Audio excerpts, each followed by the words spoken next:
Bonjour tout le monde.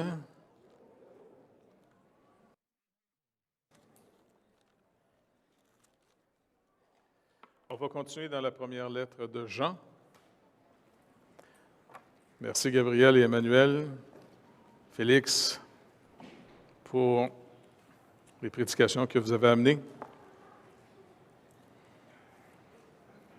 Pour se remettre dans le contexte, on va lire le premier chapitre. Moi, je vais prendre le chapitre 2, des versets 1 à 6. Ce qui était dès le commencement, ce que nous avons entendu, ce que nous avons vu de nos yeux, ce que nous avons contemplé et que nos mains ont touché concernant la parole de vie, car la vie a été manifestée, et nous l'avons vue et nous lui rendons témoignage. Et nous vous annonçons la vie éternelle qui était auprès du Père et qui nous a été manifestée. Ce que nous avons vu et entendu, nous vous l'annonçons, à vous aussi, afin que vous soyez en communion avec nous. Or, notre communion est avec le Père et avec son Fils Jésus-Christ. Et nous écrivons ces choses afin que notre joie soit parfaite. La nouvelle que nous avons apprise de lui et que nous vous annonçons, c'est que Dieu est lumière et qu'il n'y a point en lui de ténèbres. Si nous disons que nous sommes en communion avec lui et que nous marchons dans les ténèbres, nous mentons et nous ne pratiquons pas la vérité. Mais si nous marchons dans la lumière, comme il est lui-même dans la lumière, nous sommes mutuellement en communion, et le sang de Jésus-Christ, son Fils, nous purifie de tout péché.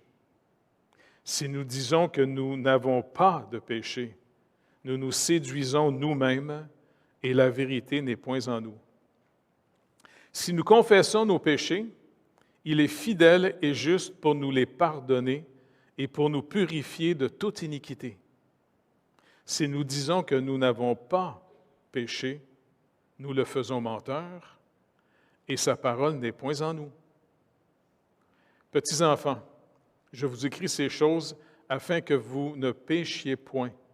Et si quelqu'un a péché, nous avons un avocat auprès du Père, Jésus-Christ le juste. Il est lui-même une victime expiatoire pour nos péchés, et non seulement pour les nôtres, mais aussi pour ceux du monde entier. Si nous gardons ses commandements, par là nous savons que nous l'avons connu. Celui qui dit « Je l'ai connu » et qui ne garde pas ses commandements est un menteur, et la vérité n'est point en lui. Mais celui qui garde sa parole, l'amour de Dieu est véritablement parfait en lui. Et par là nous savons que nous sommes en lui. Celui qui dit qu'il demeure en lui doit marcher aussi comme il a marché lui-même. Lecture de la parole de Dieu. Donc, dans le premier chapitre, comme nos frères nous l'ont fait voir, l'apôtre Jean est en train de nous rappeler sur quelle base maintenant on est en communion avec Dieu et la communion que nous avons par le message de l'Évangile nous amène, écoutez, ça c'est vraiment quelque chose de très important ici, ça nous amène à la même communion qu'eux ont avec le Père et le Fils. D'où l'importance ici de réaliser que tout le monde ici qui a cru en Jésus-Christ, qui est né de nouveau, on est tous des sacrificateurs, hommes ou femmes. C'est quand même pas n'importe quoi. C'est pour ça que il y a un danger quelquefois dans certaines dénominations, avec le temps, d'appeler, par exemple, le clergé, les prêtres, et les gens qui viennent à l'Église, les laïcs. Ce n'est pas du tout biblique. Nous, en tant que pasteurs, on est des enseignants et on doit finalement aider à ce que tout le monde arrive, par la connaissance des Écritures, à la maturité pour qu'on puisse discerner les dons et l'appel que Dieu nous a adressés à chacun de nous. Chacun de nous, en ayant reçu la vie éternelle, Jésus le dit lui-même, qui était même avantageux qu'ils partent. Puis ses disciples étaient tous tristes quand il leur a dit ça. C'était, pour eux autres, c'était très concret. Jésus était à côté d'eux autres, il y avait une question à poser ou n'importe quoi, il était là. Il dit non, si je pars, je vais vous envoyer l'autre consolateur. Et en d'autres mots, c'est comme s'il revient pour habiter dans chaque croyant. Et en même temps, il habite au milieu de nous. Et c'est pour ça que la communion fraternelle, c'est un moyen de grâce qu'il ne faut pas négliger. Et comme je l'ai dit mercredi, je vous encourage à développer une communion avec le Seigneur chez vous, là. Posez-y des questions. Tu sais, les choses qui ne sont pas claires, là, quand vous lisez la Bible ou dans votre vie, là, peu importe, là, de faire connaître vos besoins et puis de poser des questions au Seigneur. Et après ça, venez à l'Église par la foi que le Seigneur vous a entendu et qui est au milieu de nous. Et c'est comme ça que vous allez découvrir qu'une Église, c'est plus que juste du bon monde. Je suis là, fait que des fois, ce n'est pas tout du bon monde. Mais finalement, en découvrant le Seigneur au milieu de nous, ça change complètement notre interprétation de ce que c'est l'Église de Jésus-Christ. Il nous a rachetés par son propre sang. Et ça, c'est quelque chose d'incroyable. Et donc, ici, l'apôtre Jean, il nous rappelle qu'on est sauvé que par la foi et non pas sur la base des mérites de nos œuvres. Ça, c'est très important. N'oubliez pas, l'Ancien Testament est une illustration de toute l'œuvre accomplie par Jésus-Christ. Encore, je vais recommencer ça pour juste se recogner toujours le même clou pour que ça rentre de plus en plus profond, là. Quand Dieu a décidé de sauver Israël de l'Égypte de Pharaon, qui avait réduit le peuple d'Israël en esclaves, et puis en plus, il faisait tuer leurs enfants pour favoriser son économie, pour favoriser aussi d'avoir un meilleur contrôle sur la population d'Israël. Et ce qui était vraiment béni, c'est que 2 femmes qui étaient des sages-femmes à l'époque, ils ont eu du guts. Même si Pharaon, dans ce temps-là, c'était des malades mentales. Il y en a encore une couple de même dans nos politiciens, là. C'est de valeur, tu sais. Et que si tu ne fais pas ce qu'ils disent, ils te mettent en prison, puis ils te tuent même. Il y en a sur la planète de ça encore. Et ces 2 femmes-là ne tuaient pas les enfants. Trop souvent, il y a un danger énorme de penser qu'un enfant n'est pas un être humain, puis tu as le droit de le tuer. J'espère que personne ici est séduit, brouillé dans sa tête, comme du pudding, à croire qu'on peut tuer un enfant, puis c'est pas grave. Au moment de la conception, c'est un être humain. Puis, tu sais, pensez-y, là. Si vous faites un retour sur l'histoire, là, est-ce que vous réalisez qu'à certaines époques dans l'histoire, on pouvait tuer certains peuples en disant que ce n'étaient pas des êtres humains?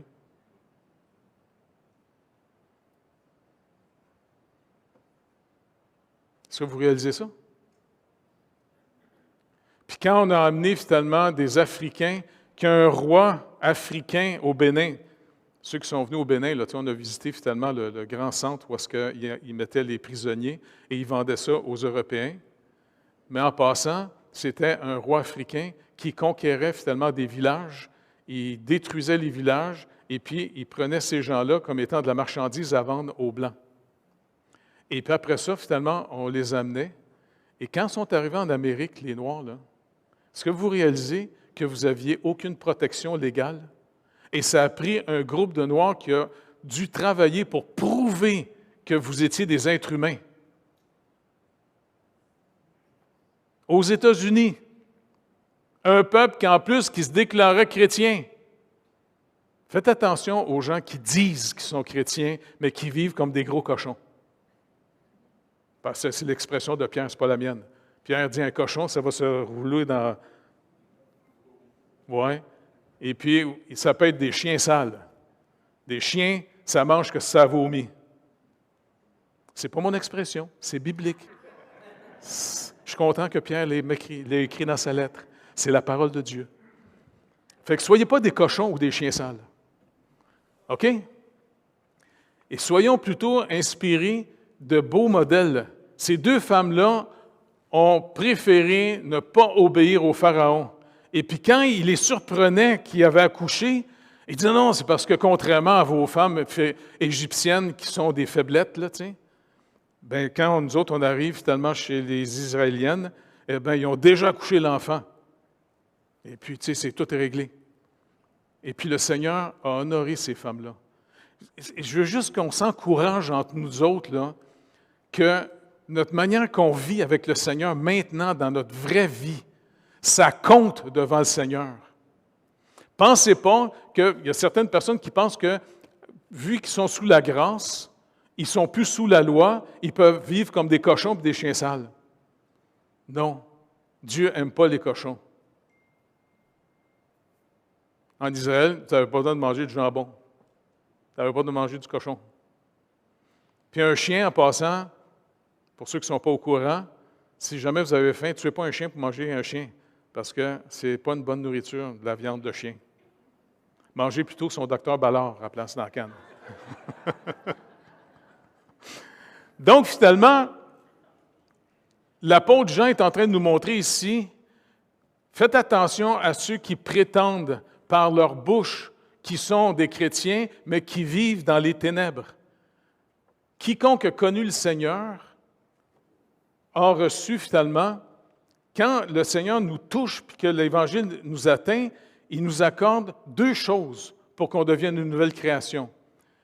La repentance et la foi.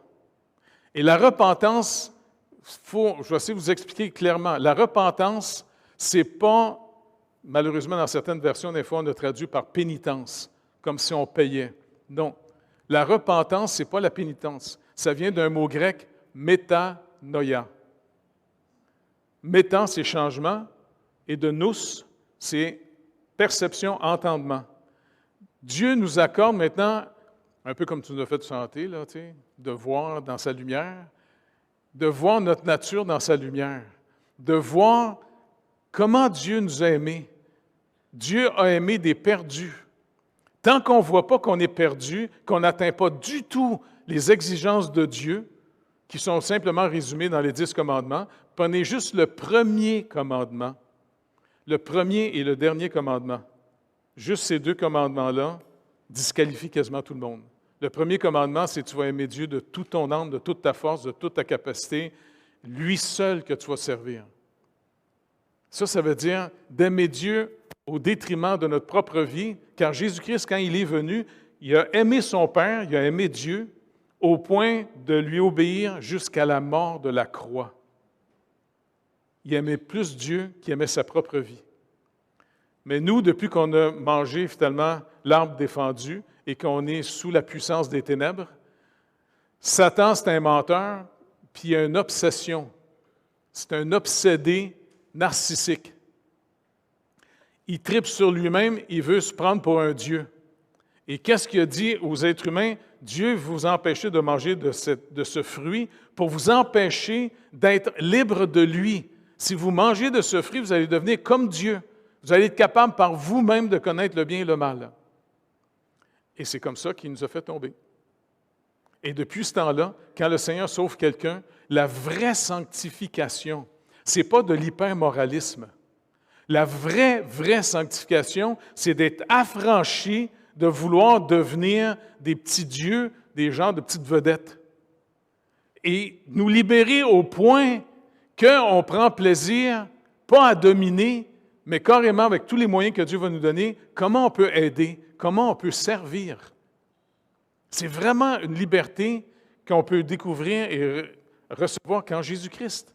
C'est ce que Paul rappelle aux Galates. Parce que les Galates, ils étaient en train de glisser à retourner sous la loi en pensant que s'ils observent la loi de Moïse, tu sais, les rituels et puis les fêtes, ainsi de suite, ils pensent qu'ils vont être plus spirituels. Parce que les Juifs avaient beaucoup de difficultés à croire que les païens étaient sauvés que par pure grâce. Ça les insultait, eux autres, en disant, nous autres, on a quasiment 1500 ans de la loi de Dieu, tu sais, on a vécu avec lui, puis les païens vont être sauvés simplement en croyant le message. Mais le problème, c'est qu'ils ont oublié en chemin. Quand ils ont été libérés de Pharaon, ils n'ont pas été libérés parce qu'ils étaient un peuple plus spirituel que les Égyptiens. Il n'y avait pas de religion organisée à l'époque. Il y avait juste une promesse que Dieu avait faite 400 ans avant à Abraham, qui était pour libérer un jour son peuple de l'Égypte d'une tyrannie. Ils n'étaient tellement pas organisés. Moi, je suis sûr que dans leur culture, les Israéliens de l'époque en Égypte, ils étaient plus égyptiens qu'autre chose. Et je suis sûr qu'ils servaient même les dieux d'Égypte. Parce que c'est même marqué dans les psaumes en disant, quand vous êtes sortis, évidemment, d'Égypte, vous êtes sortis avec tel Dieu. Tu sais. Et ce n'est pas pour rien qu'à un moment donné, malgré les manifestations de Dieu sur le mont Sinaï, quand Moïse était monté, 40 jours, soutenu par le Seigneur, sans manger, sans rien boire, ça c'est comme chose de pas normal. Puis à un moment donné, ils ont été voir son frère Aaron, écoute, fais-nous un Dieu qu'on voit. Et puis qu'est-ce qu'ils ont fait? Une grosse vache. Hey, c'est insultant ça pour Dieu. Ils m'ont fait une grosse vache. Parce que finalement, le taureau était aussi encore une image d'un Dieu égyptien, un Dieu de la force. Donc, ils n'ont pas été sauvés parce qu'ils étaient plus spirituels que les autres. Ils ont été sauvés simplement sur une parole. Moïse est venu en disant, OK, maintenant, il y a eu les 10 plaies d'Égypte, mais la dernière, c'est qu'un ange était pour entrer en Égypte et faire mourir tous les premiers-nés, qui était une image qu'un premier-né un jour mourrait pour sauver. Et puis il dit, si vous voulez être épargné, prenez un agneau, tuez-le, mettez le sang sur la porte, faites-le cuire, puis là, il est tout préparé. Demain, on part en vitesse. Tous ceux qui l'ont fait, quand l'ange passait finalement dans le pays, dès qu'il voyait le sang sur la porte à l'extérieur, il ne rentrait pas à l'intérieur pour voir la spiritualité de la personne, pour voir à quel point ils sont gentils, pas gentils. La foi se manifeste par notre obéissance. C'est pour ça que Paul va prendre l'expression dans Romains chapitre 1, verset 5. Il s'en va prêcher la foi. Il dit, on s'en va amener les païens à l'obéissance de la foi. L'obéissance de la foi. C'est pour ça, faites attention d'avoir une foi que vous pensez, c'est de vous faire accroire. Ce n'est pas de se faire accroire. C'est de dire, OK, Seigneur, tu l'as dit, je vais te faire confiance, je vais agir sur ce que tu dis. Si vous n'agissez pas sur ce que Dieu a dit, vous êtes en train de vous raconter des histoires. Et vous ne connaîtrez pas le vrai Seigneur. C'est pour ça que la vraie sanctification, c'est d'obéir au Seigneur, mais en même temps, voyez-le comme quelque chose de spécial. Quand vous faites ce que Dieu vous demande, ce n'est pas que ça accumule que vous êtes meilleur que les autres. L'obéissance de la foi va vous amener à quelque chose d'unique. Devinez quoi? Oui, ça va produire la liberté, mais qu'est-ce qui précède ça avant, qui donne cette fameuse liberté, qui grandit dans la vie d'un croyant de plus en plus? La communion. En d'autres mots, le seul moyen pour connaître le Seigneur, c'est, tu lis sa parole. Tu sais, par exemple, quand il dit « Bénissez ceux qui vous persécutent ». Honnêtement, ça te tente-tu, toi, de bénir quelqu'un qui te persécute? Ça te tente-tu d'y imposer les mains d'en face à la place? Mais, savez-vous quoi? Si on obéit au Seigneur par la foi, OK, je te fais confiance, Seigneur, tu dis de bénir ceux qui me persécutent. OK, bon, je le fais. Mais je vais le faire, je vais te demander de les bénir, mais en même temps pour te rencontrer. À toutes les fois qu'on va faire ce que Dieu dit, c'est comme un rendez-vous avec lui concret. En passant, toutes les fois qu'on aide, par exemple, tu sais, comme les offrandes qu'on fait, là, et puis on ramasse de l'argent pour nourrir les enfants en Haïti, et puis il y en a qui sont en train de soutenir l'éducation des enfants dans le village, ou encore une fois, une partie de nos dîmes aide à soutenir la clinique et puis la construction du village. Puis on a reçu un don encore dernièrement parce qu'on manquait d'argent pour finir la construction, de réparer le village au complet. On a reçu un autre don de 100 000 $. C'est le fun parce que ce n'est même pas quelque chose qu'on demande. Le Seigneur touche les cœurs. 100 000 est rentré. Et puis, quand on marche avec le Seigneur dans l'obéissance, c'est pour que ce que j'ai lu, théorie, devienne vrai. C'est pour ça que l'obéissance de la foi est fondamentale. Si quelqu'un parle qui est chrétien, mais qui vit dans les ténèbres, Dieu dit lui-même, faites attention, c'est un menteur. C'est un menteur. Puis le danger des menteurs, des fois, ils sont tellement bons menteurs qu'ils se croient. Ils sont en train carrément de se croire leur propre mensonge. Marcher dans la lumière, le Seigneur va nous montrer nos faiblesses, il va nous montrer nos fautes, il va nous montrer où c'est pas correct. Et c'est dans cette lumière que le Seigneur dit, regarde, je t'ai montré que tu n'es pas correct, confesse-moi ce que je viens de te dire. Parce que le mot confession qu'on a traduit en français vient d'un mot, comme tu l'as dit la dernière fois, homo, lego. Même mot, même raisonnement, même parole. Si vous n'avez pas le même raisonnement que Dieu sur une faute, puis moi, j'ai entendu des gens, des fois, qui ont vécu dans le péché profondément, puis ont dit, non, j'avais raison. Ça, j'ai de la misère avec ça. J'avais raison. Tu avais raison. Donc, ça veut dire que moi, si je prends un bat de baseball, puis je te fracasse la mâchoire, puis je te demande pardon après, j'ai raison. Tu es obligé de me pardonner. Donc, je vous dis, c'est épeurant des fois. Les ténèbres, ça rend les gens obscurs. Regardez ce que Paul dit de l'obscurité que le malin produit chez les païens. Regardez dans Éphésiens, au chapitre 3, si je ne me trompe pas.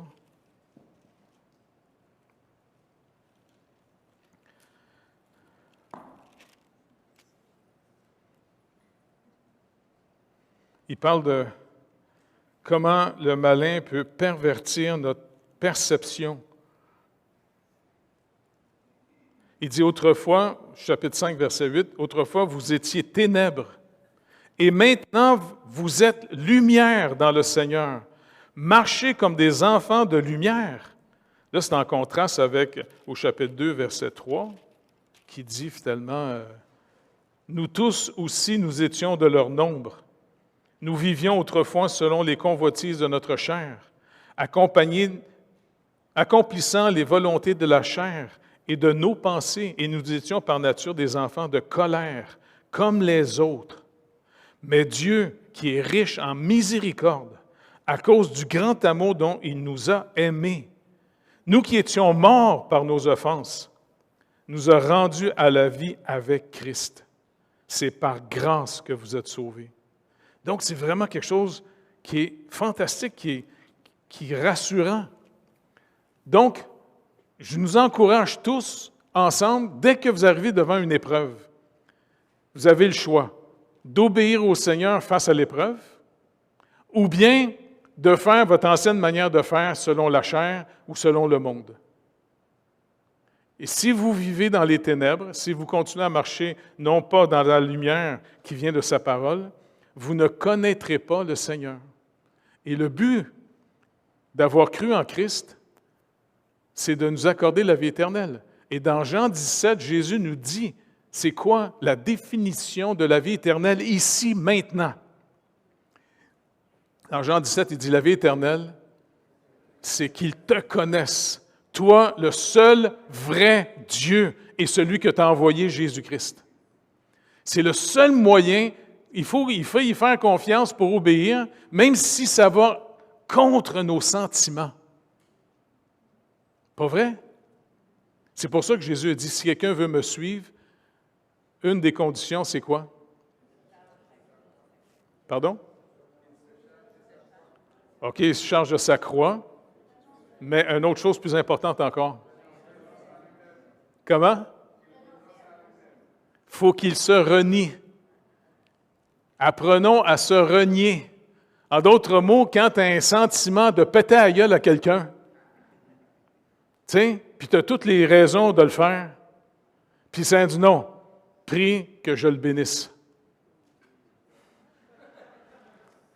Bénis-les pas trop fort, par exemple. Fait que OK, je vais le faire par la foi, j'y ferai pas de mal, je vais te demander de le bénir. Mais Seigneur, je le fais parce que je veux te rencontrer. C'est un rendez-vous avec toi. C'est la seule manière de connaître le Seigneur. Même des fois, quand tu rencontres quelqu'un et puis tu as les moyens, et puis qui est dans un besoin financier, qui est pauvre, il dit, écoute, tu peux-tu venir m'aider? Tu te rappelles, Normand, à l'hydro? Mais moi, je l'ai fait pas parce que j'étais bon. Je ne le connaissais même pas. C'était un mendiant, là, tu sais, le gars. Puis, à un moment donné, je voulais y annoncer l'Évangile. Moi, c'est une obsession d'annoncer l'Évangile à tout le monde.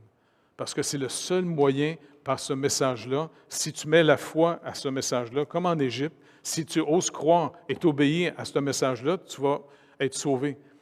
Fait que je dis, tu sais, je le voyais quand je sortais du métro, là, ce gars-là. Et puis, un moment donné, tu sais, à l'époque, on faisait quoi, 100 piastres, quasiment 125 piastres par semaine? C'était, ouais, brut, tu sais. Et puis, à un moment donné, je me suis dit, qu'un m'a attiré son attention. M'a allé retirer 100 piastres, m'a lui donné 100 piastres. Au moins, il va être surpris. Tu sais? Puis, j'ai donné 100 piastres, puis je lui ai dit, écoute, j'ai-tu le temps de te parler? Écoute, 100 piastres! Le gars capotait bien raide. Je dis, regarde, 100 piastres, là, c'est bien de l'argent, c'est quasiment une semaine de ma paye, là, tu sais. Mais c'est pas grave, je t'ai donné ça pour avoir ton attention pour au moins 5 minutes. Ah, il n'y a pas de problème, moi, je fais rien dans la vie, tu sais. Regarde, parce que je vais t'annoncer, mon 100 piastres, là, tu vas le dépenser, puis un coup qui est fini, là, il n'y a plus de 100 piastres. Je peux-tu t'annoncer quelque chose de plus important que 100 piastres? Ah, attends, plus que 100 piastres. Écoute, moi, là, j'étais comme toi avant. Je sais très bien ce que tu vis. Tu es dans la marde, j'étais dans la marde. Puis de la marde, ça pue, pas vrai? Ça fait qu'autre chum. J'ai eu la chance que quelqu'un m'a annoncé l'Évangile. Il m'a annoncé que Dieu a tellement aimé le monde. Il a aimé les perdus. Puis, regarde, tu rencontres la première condition, tu ne peux pas être plus perdu que... Es-tu perdu, toi, là? Tu es dans la marde. Puis tu sens la marde. Et regarde, Jésus-Christ est venu sauver ce qui est perdu. C'est pour ça qu'il est mort, cloué sur du bois, devant tout le monde, humilié, battu à mort, pour être déclaré par Dieu devant le peuple d'Israël qui avait la loi de Moïse, maudit de Dieu. Il est maudit de toute la malédiction qui va nous tomber dessus si on néglige un si grand salut. Fait que je dis, regarde, mon 100 piastres, là, quand tu vas le finir, là, il va être fini. Par contre, si tu cries, tu demandes au Seigneur Jésus de te sauver, lui, il vaut plus que 100 piastres. Parce que le chemin de toute la terre, c'est où? C'est la mort. Que tu sois d'accord ou non, on va tous crever un jour. Puis fais attention, parce qu'il y en a qui nous font croire qu'on est juste comme une gang de souris ou des singes qui ont moins de poils d'en face. Non. Dieu nous a créés et quand on va mourir, on s'en va dans l'éternité. Moi, j'aime mieux me fier à Jésus-Christ qu'à des petits clins boulamites qui viennent juste d'inventer des théories.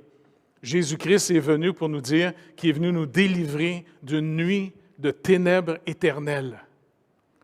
Parce qu'il dit que l'enfer a été créé pour Satan et ses anges, mais Satan, c'est comme si, comme un enragé, il ne veut pas descendre seul en enfer. Et c'est pour ça qu'il séduit et qu'il ment à la population en leur disant, c'est ta vie, fais ce que tu veux, c'est ton corps, c'est à toi, tu es l'origine de ta vie. C'est bon, on n'est même pas à l'origine de notre vie. Pas vrai? C'est niaiseux de penser qu'on est à l'origine de notre vie. Vous êtes-vous mis au monde? Papa et maman, un jour, ils se sont regardés et ils sont tellement aimés. Ça a fait toi. La nouvelle naissance, on ne peut pas la produire nous-mêmes. On la reçoit comme on a reçu la première naissance. Ce n'est pas nous autres qui avons décidé de se mettre au monde, pas vrai? Moi, je ne me rappelle même plus comment je nageais dans le ventre de ma mère là, pendant 9 mois de temps. Là, la nouvelle naissance vient de Dieu qui dit « Il est le Père ». Et par Jésus-Christ, il va donner la vie éternelle à ceux qui vont venir à lui par son Fils Jésus-Christ qui a été crucifié à cause de nos péchés, afin de nous pardonner. Et comme il avait dit à ses disciples, « Détruisez ce temple et je le relèverai en 3 jours. » Et le dimanche, Jésus-Christ était ressuscité. Et c'est fascinant de voir que même ses disciples, comme Thomas, quand il n'était pas à la rencontre, quand Jésus est apparu la première fois, il dit, non, moi, à moins que je mette ma main dans son côté et que je touche les trous là, du gars cloué, là, je n'y crois pas. C'est comme s'il avait peur de se faire organiser. C'est peut-être une illusion. Et la prochaine rencontre, il était là, et Jésus apparaît. « Thomas, viens mettre ta main dans mon côté. » « Ah oui, ah oui. » Moi, je pense que Jésus a dû poigner le bras. Tu sais, mettre ça là-dedans, ça ne doit pas être le fun, ça. Hein? Puis là, Thomas, il capote bien raide. « Mon Seigneur et mon Dieu! » Et là, Jésus n'a pas dit, « T'exagères. » Il venait de comprendre, « Je suis justement ton Seigneur et ton Dieu. » Maintenant, si tu mets ta confiance en moi, là, tu vas devenir un témoin oculaire. Et maintenant, les gars, c'est sûr que ça va gâcher votre vie terrestre. Vous n'allez pas pouvoir faire une secte avec ben du cash puis vous acheter des jets privés pour vous promener sur la planète. Vous allez être persécutés et même, vous allez être rejetés des synagogues. Vous allez même presque toutes finir tués à cause de mon nom parce que certains pensent qu'ils vont même vous tuer en rendant un culte à Dieu. Ça va gâcher votre vie, les gars, mais ce n'est pas grave, j'ai sauvé votre vie. La vraie vie est sauvée. L'éternité s'en vient. Donc, c'est fascinant. Jean, il dit, c'est à cette communion que je vous invite. Faites attention à ceux qui disent qu'ils sont chrétiens, mais qui vivent comme des cochons. C'est des menteurs. Priez pour eux autres que Dieu leur accorde la repentance, mais n'ayez pas de communion avec eux autres. Faites attention. Et c'est pour ça qu'après, il va dire, « Mes petits-enfants, je vous écris ces choses afin que vous ne péchiez point. Et si quelqu'un a péché, nous avons un avocat auprès du Père, Jésus-Christ le juste. Il est lui-même une victime expiatoire pour nos péchés, non seulement pour les nôtres, mais ceux du monde entier. » En d'autres mots, il vient de leur dire, il dit, « Écoutez, ce que je vous écris maintenant, c'est pour vous encourager à tout faire pour éviter le péché dans votre vie. Mais si quelqu'un se barre les pieds et il tombe dans le péché, confessez la faute et le Seigneur va vous purifier si vous marchez dans la lumière. » Parce que le Seigneur n'est pas venu pardonner la planète entière. Faites attention parce qu'il y a des gens en ce moment qui disent « Ah non, à la fin, tout le monde va être sauvé. » Non. Il est marqué dans l'Épître aux Hébreux, « Comment échapperons-nous en négligeant un si grand salut? » Et puis là, la secte des athées ont pris le contrôle de notre pays et de notre province. Et ils font une propagande continuellement en disant « Si on est croyant en Dieu, on est un petit peu malade mental. » Ça ne me dérange pas d'être traité de malade mental par des épais. Ça ne me dérange pas. J'aime mieux me fier au Seigneur Jésus-Christ. Lui était digne de confiance, annoncé par l'Ancien Testament, et il est venu pour payer la dette, manifester l'amour du Père. Et ça, c'est rassurant. C'est pour ça qu'en tant qu'Église, on va continuer à travailler ensemble, d'abord pour aider les gens, manifester l'amour de Dieu de manière réelle. Parce que Jean va le dire un peu plus loin, ne faites pas aimer juste en parole. Aimer en action. C'est pour ça que c'est un privilège de pouvoir aussi être associé avec le portail pour continuer à aider financièrement la Banque alimentaire, de travailler tous ceux qui s'en vont là comme bénévoles. Ça, c'est précieux devant Dieu. Très précieux ce qu'on fait devant Dieu. Parce qu'on manifeste son amour de manière concrète. Même chose qu'on fait en Haïti, comme on fait en Afrique. Tiens, on aide des gens qui sont jetés dehors, des veuves, des orphelins. Et puis, c'est spécial. C'est encourageant de voir ce que ça donne, de pouvoir les aider à refaire leur vie. Parce que, imaginez un enfant qui est jeté de sa maison, parce que, malheureusement, Pasteur Coudjou nous dit il y a un danger ici dans mon pays, quand le père de famille meurt, la famille du père prend la maison, jette la femme puis les enfants dehors, puis ils prennent toutes. Ils ne sont pas protégés. Alors, finalement, on s'est dit comment on va pouvoir les aider concrètement. Et en même temps, à cause d'une crise mondiale, les pays pauvres, ils souffrent de faim en ce moment. Et c'est pour ça qu'on a aussi une banque alimentaire avec Pasteur Coudjou. Et puis, c'est le fun de pouvoir trouver des hommes intègres, vrais, qui marchent. On marche en équipe ensemble pour pouvoir aider les gens. Ça, je vous le dis, devant Dieu, ça a du prix. Parce qu'un jour, quand on va comparaître devant lui, il l'a déjà dit, écoutez, quand vous allez comparer devant nous, Dieu va dire, quand j'avais faim, tu me nourris. Puis là, on va dire, attends, Jésus, quand est-ce que j'ai vu avoir faim? À toutes les fois que tu as nourri un de mes petits frères, à toutes les fois qu'on prend soin, qu'on aide un pauvre, le Seigneur nous regarde toujours comment on aide les affligés. Pour lui, c'est important parce que notre Dieu, il est amour. Il déteste la haine. Il déteste la méchanceté. Il déteste les gens qui exploitent les autres. C'est pour ça qu'il dit même aux patrons, faites attention comment vous marchez avec vos ouvriers. On s'en va devant le Seigneur un jour pour rendre compte. Donc, c'est pour ça qu'ensemble, c'est important d'apprendre à marcher dans la vraie lumière, pas dans se faire à croire. Et donc, il dit ici, si quelqu'un a péché, confesse ta faute.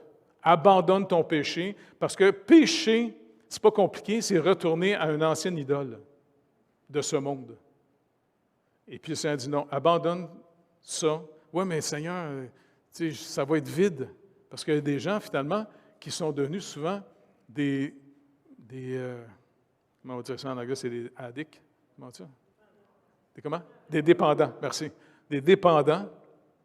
Et d'abandonner, des fois, une forme de péché, c'est comme un vide. Mais ce vide va être rempli par la foi. Jésus-Christ va vraiment venir dans notre vie encore plus profondément. Et c'est comme ça qu'il produit en nous une liberté du péché de plus en plus grande. C'est ça la vraie sanctification, qui nous donne de plus en plus, par le Saint-Esprit, de produire des désirs contraires à ceux de notre vieille nature. Parce qu'n'oubliez pas, bientôt, on va comparaître devant le Seigneur. En tout cas, moi, j'ai hâte. Je ne suis pas suicidaire en passant, j'aime bien ma vie, là, tu sais, pas de problème. Mais, écoute, le vrai trésor, il n'est pas ici. Même si Dieu s'occupe de nous autres d'une manière incroyable. Regardez le bâtiment dans lequel il nous a amenés. Puis tous les voyages qu'on a faits, là, comment Dieu a pourvu. C'est pour ça que je suis content que Normand fait partie du cours de mission pour raconter comment on a connu le Seigneur davantage en obéissant à sa volonté, malgré toutes les critiques qu'on avait. Hein? Du monde n'arrête pas de nous critiquer tout le temps. « Ah, c'est rien que du ciment, cette affaire-là. » « OK, la prochaine fois, tu viens, tu vas coucher dans une tente dehors. » Bon. Vous vous rappelez? Tout le monde. Il y a une couple de personnes qui s'amusaient à nous critiquer continuellement qu'on s'occupait des gens. Puis même des gens disaient « Ah non, ça ne vaut pas la peine, on n'a pas fait une église, la Bible parle. » Hey, c'est pas un commerce comme si on met un succursale. Il y a plein d'églises là-bas. On va aller aider les églises qui sont là-bas. De toute façon, il y a juste un peuple de Dieu. C'est tous ceux que Jésus-Christ s'est racheté par son sang. Ça fait qu'avant de voir planter ton petit drapeau, là, aide donc voir s'il y a d'autres églises qui sont sur place, comment on peut aider nos frères et sœurs. Il faut sortir de cet esprit de compétition les uns contre les autres. Et puis, malgré toutes les critiques qu'on a eues, on a eu du fun pareil. Hein? Non, c'est vrai, on a connu le Seigneur d'une manière incroyable. Tu te rappelles, à un moment donné, tu me dis, hey, l'année prochaine, j'ai prié, j'ai l'impression que le Seigneur dit, on va faire venir 2 chirurgiens. Te rappelles-tu? Je dis, Normand, 2 chirurgiens. On n'a même pas de salle d'opération, ici. Non, c'est pas grave. Si le Seigneur permet, il va pourvoir, puis on va voir comment ça va. Bon, je dis, OK, ça va être le fun. C'est le fun de travailler avec Normand parce que lui, il a reçu un don de foi. C'est incroyable. Puis en plus, la madame là, qui capotait sur la petite pièce, elle n'était pas capable de faire les anesthésies. Elle capotait, puis elle était quasiment en train de chicaner les deux chirurgiens qui l'avaient amené. Je dis, non, si le Seigneur vous a amené, il va pourvoir. On s'en va chez Sœur Evelyne qu'on aidait. Et puis elle dit, oui, c'est une pièce, j'en ai une machine de même, on ne s'en sert pas, on n'a pas besoin, nous autres. Elle te prête la pièce, tu arrives là-bas, la madame capote bien raide. Te rappelles-tu? Trop le fun des histoires de même. Hein? Oh bon. Moi, j'aime tellement le Seigneur. Savez-vous quoi, le Seigneur, là? C'est un joker aussi. Il aime ça rire. Il y a de la joie. Tu sais, dans un monde de fous, là, marcher avec le Seigneur, ça nous console, ça nous renouvelle. Il est vraiment trippant, le Seigneur. Moi, je suis sûr que quand je vais mourir, je m'arrête devant lui, je vais voir un grand Dieu, mon Père, un grand sourire. Et Jésus, notre frère aussi. « Hey, viens-t'en! T'en viens souper au ciel! » Wow! Et là, on va manger en masse. Il n'y aura plus de besoin de cholestérol, plus de problème de pression. Ça va être trippant. Et puis, n'oubliez pas, le Seigneur nous a rappelé, selon les Écritures, en ce moment, là, nos corps, il dit, c'est comparable à une tente. On vit dans une tente. Quand ça mouille, c'est pas le fun, hein? Je me rappelle une fois, je suis campé à quelque part, on était en fin de mission, je ne dirais pas où exactement, pour ne pas parler négativement de ces gens-là. Et puis, on était tous campés sur le bord du lac, dans l'Évangile dans le village. Et à un moment donné, durant la soirée, j'ai entendu des gars qui tiraient de la carabine. Mais là, je regardais ma tante. Une balle, là, ça passe au travers d'un plastique assez vite. Ben, je dis, écoute, Seigneur, si tu as décidé de me ramener au ciel, comme tu veux, ça peut être une balle qui rentre dans la tête vite, vite. Comme ça, ben, tu sais, ça va être fait. Fait qu'en tout cas, le lendemain matin, ben, tu sais, on a entendu ça durant la nuit. Et puis, personne n'a été blessé. Puis c'est drôle parce qu'en lisant Paul aux Galates, c'est-à-dire aux Corinthiens, il dit, n'oubliez pas, on est présentement dans une tente, mais bientôt, quand on va être dans sa présence, notre corps, ça va être comparé à un édifice. T'imagines-tu? Un édifice. Je ne sais pas qu'est-ce qu'on va avoir de l'air quand on va être ressuscité. Je ne sais pas si on va être comme des robots en bac. Mais on va avoir des corps indestructibles, plus de maladies, plus de méchanceté, plus Satan, plus de principauté. Le Seigneur est en train de clairer tout son univers. Et quand il va recréer toutes choses, c'est pour nous dire, vous en venez vivre avec moi, puis je vais vivre avec vous. La deuxième personne de la Trinité, la parole de Dieu, va venir vivre avec nous en personne.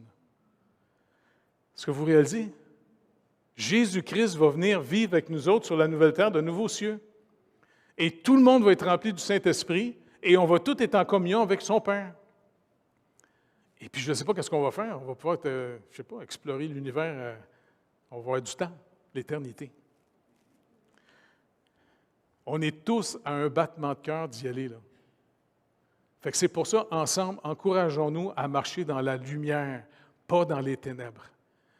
Et quand quelqu'un se raconte des histoires, dis, écoute, fais attention, chum. Quand tu te racontes des histoires et tu vis dans les ténèbres, tu es un chien sale qui mange ce que tu as vomi. Si tu manges ce que tu as vomi, ça va te rendre encore plus malade. Arrange-toi pas d'être un gros cochon, parce qu'un cochon, ça se roule dans la boîte.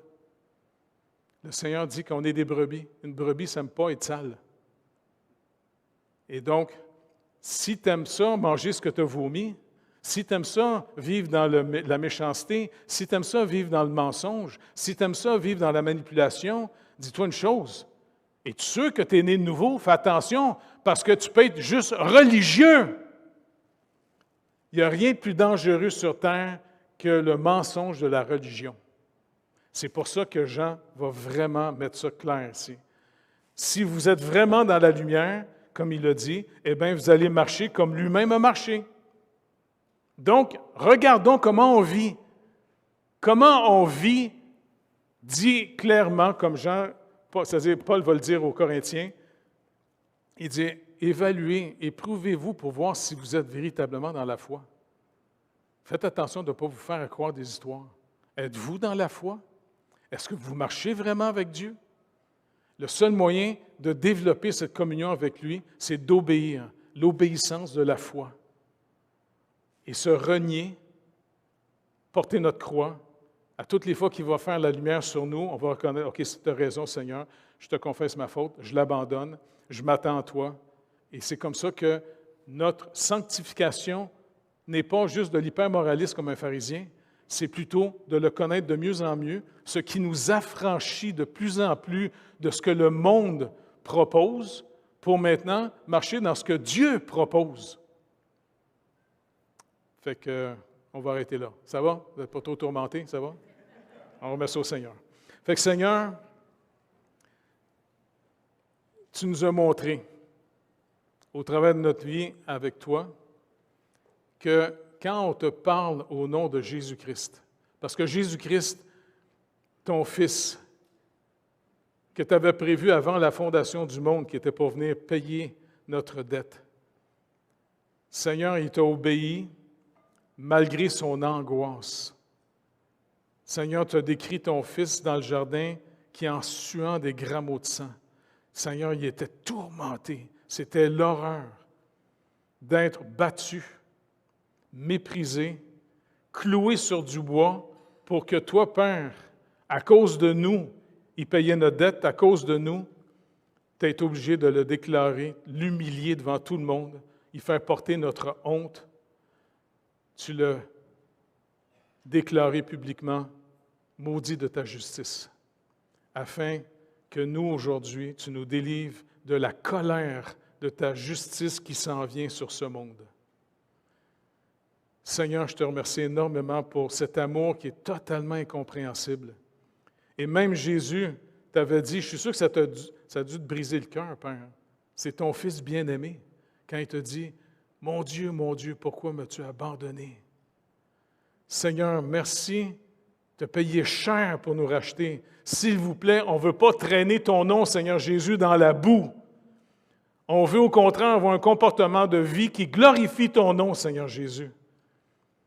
Garde-nous, Seigneur Dieu, de salir ton nom. Malheureusement, au Québec, ceux qui te détestent sont tellement contents de rappeler les fautes de ceux qui disaient de t'avoir servi dans le passé. Seigneur, sanctifie ton nom. Glorifie le nom de Jésus, s'il vous plaît. Et que notre comportement de vie soit digne de toi. Si on marche dans ta lumière, tu dis, on va marcher comme toi. Apprends-nous à te faire confiance. Et te faire confiance, bien, ça se manifeste par notre obéissance. Pas d'obéissance, ça veut dire qu'on a fait confiance à d'autres choses. Alors, s'il vous plaît, Seigneur, et merci aussi de nous pardonner et nous purifier de tous nos péchés quand on vient devant toi pour les reconnaître et de ne pas avoir de raison pourquoi on a fait le mal, car tu détestes le mal. Alors, s'il vous plaît, Saint-Esprit de Dieu, remplis-nous de la lumière, de la vie, qui est Jésus-Christ, afin qu'on puisse continuer à marcher et de plus en plus, entre tous les chrétiens dans la province, qu'on puisse prier les uns pour les autres, s'aimer, se reconnaître comme étant de ta famille, racheté par toi, Seigneur Jésus. Merci, Seigneur. Merci dans le précieux nom de Jésus. Et merci de bénir cette semaine qui vient. Amen. Dieu vous bénisse tout le monde.